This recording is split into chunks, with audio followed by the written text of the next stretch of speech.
根据着在地检署的统计，连续4年早期案件是刑事犯罪头一名。高雄市刑警大队就抓到一个诈骗集团，这主嫌竟然是5个好业人斗的囡仔，因含律师也个大师一寡专业人士，除了提供强法的法律协助以外，佫会用这大师开假的借款契约，把这查扣的查小白拢总甲伊摕倒转来。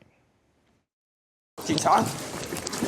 放下手机。凤山分局的警察伫咧咖啡厅内底埋伏，抓到这位24岁的车手，有一个查某的受害者去互伊骗2摆，加在现场有抓到人，嘛甲证物扣起来。另外，高雄市刑警大队嘛破一件投资现金汇白的诈骗集团，因是去年先抓到车手，用源头侦办，才发现集团内底有律师斗3工。委任的律师都是几乎都是这一位陈律师。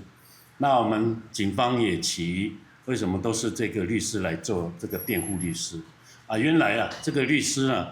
是透过这个辩护的当中取得车手的笔录，还有查扣的内容。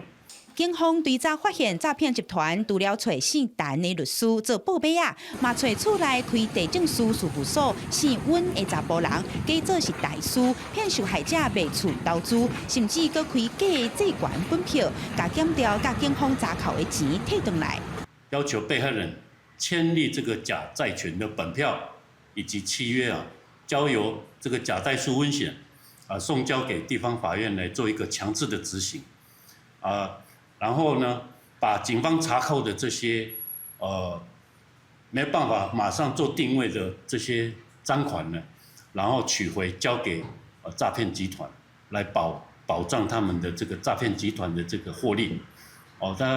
这个代书还有这个律师分饰2角。这个集团5个投资的金主拢是阿舍囝，厝内生活拢真好过。因选结合律师甲大师，利用投资诈骗，4个月内就赚到4亿多。即马减掉甲警方甲因名下的不动产甲名牌车全部查扣，起诉21个人，检方嘛请法院甲判重刑。记者邱朝阳高雄报道。